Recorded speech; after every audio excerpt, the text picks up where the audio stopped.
sense, that was the goal from the beginning. So there's 5 main stages. As I say, we talk about the stages of Shraddha praying, we talk about Kanishta Majjhima, we talk about the yoga ladder. We don't talk about this one very much, but this is another important understanding. 5 main stages. First one is hearing, Shravana. Next is acceptance, Varna. If you want to find this, you just have to look at Nectar Devotion purport to text 8, so you don't have to write this all down.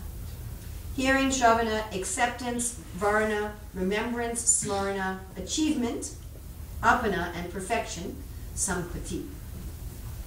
So this hearing, this is meditation on Krishna and his associates, just through hearing about them.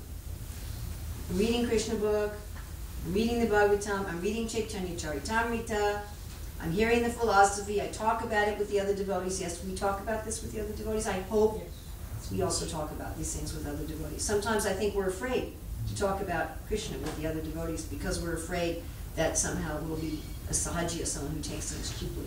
But even in the beginning, we're supposed to talk about Krishna. How Krishna was wrapped up in Kaliya, how he gave Sudama Brahmana a palace, how the gopis want to pull him back to Vrindavan and Kurukshetra, how he killed Shalva, how he killed that Pandrak. That's a big story. So just hearing and just, I'm basically more or less a superficial level. Like you might hear about some relative in a distant place that you don't really feel you know yet. You know, in the Indian system, which is starting to go out of vogue, but the Indian system of marriage, it was often like that. Your parents went to you and said, okay, I've got a nice husband for you.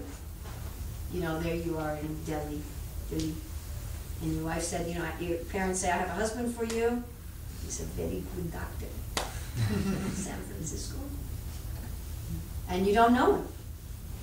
And you're just hearing about him. You're hearing about his family. You hear about him, but you don't really have much of an attachment. But you're hearing, and of course you're asking questions, and you're talking about him. Maybe you want to see a picture of him. So that's like the stage of Shravana Das. So this stage goes up until Nishta, until one becomes fixed. Fixed means Nasta Praisho Badreshu Nityam Bhagavatasevena Bhagavadutam Sloke Bhaktir Bhavati Naishtaki. That most of the anarthas, according to Madhurya Kanamani, it looks like 40%, but there's at least one lecture where Prabhupada says 50%. So 40–50% of the anarthas are gone.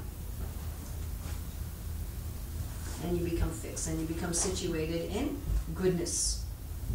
Passion and ignorance are still there, but they're not so much disturbing. At that stage, you then can develop some taste. Now, of course, some taste exists even in the beginning. Or we wouldn't be here. If everything's dry, you're doing something radically wrong. There should be some taste in the beginning. You should relish kirtan. People say, if I enjoy my service, isn't that Maya? What kind of God are we worshiping? You're supposed to suffer.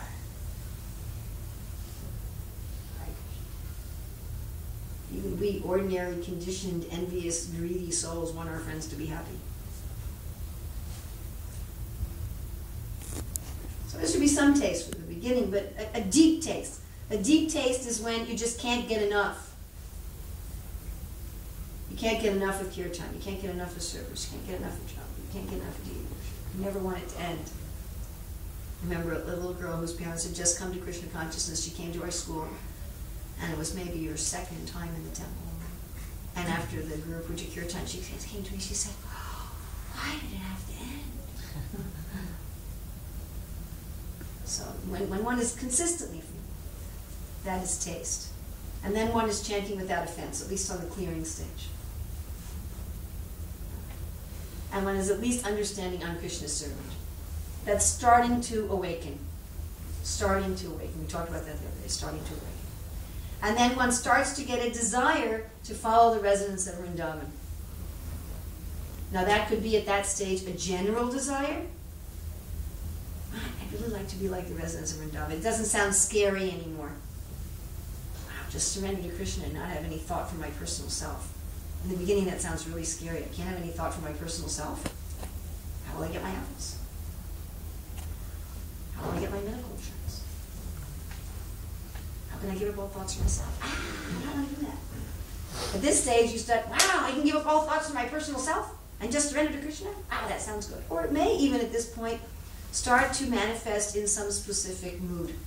Wow, I'd really like to follow the residents of Vrindavan as a mother, or as a lover, or as a friend, in a general way. In a general. So then one comes to the next acceptance, varna. One's meditation is then accepting. One's not just hearing and talking about, one's really accepting. Yeah, this is where I want to go. This is where I want to be. This is so wonderful. I really don't want anything in the world. Warning.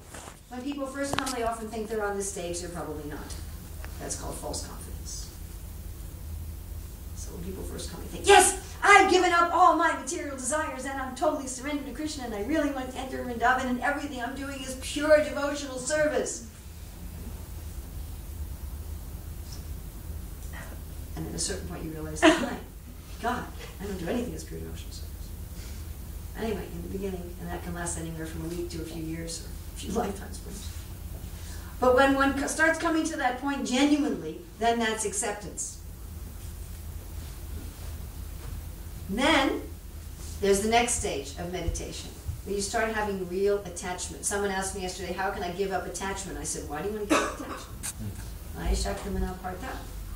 Maya Shakta Ashakta. We're not trying to give up attachment. If you want to give up attachment, you have to go to a Buddhist temple. This is not a giving up attachment movement. So when one starts to be attached, and we're all attached to something. You know, we're really attached to getting our prasadam at a certain time, or having somebody mention our name. I'm going a little late. Is that all right? Are you going to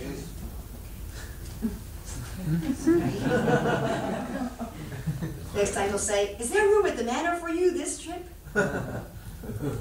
So when you start getting attached, we're all attached to something. Think about something you're attached to, somebody or something you're attached to. You feel. Prabhupada gave a nice class on Bhagavad Gita 7.1 when he talks about this. We're all attached to something. My little room, my little piece of the room, my little box of clothes, my family. You probably won't be able to get to these folks on the internet, we will try.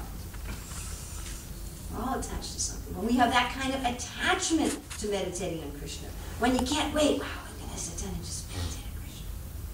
When can I just sit down and meditate on Krishna? When can we talk about Krishna's pastimes? When can I chant my japa? No, okay, let me chant my japa fast so I can go to all the things like. Okay, got my japa out of the way. Good. Might as well really gonna stop talking so we can serve something.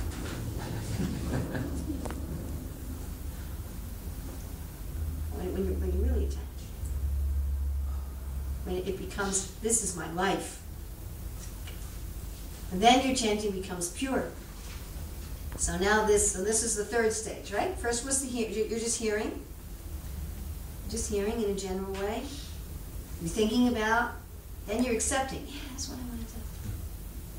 Does this sound to you like Bhagavad Gita 262? By the way? Yeah, it's very similar, isn't it? By contemplating the objects of the senses, one develops attachment. From attachment, lust develops. And you go mad.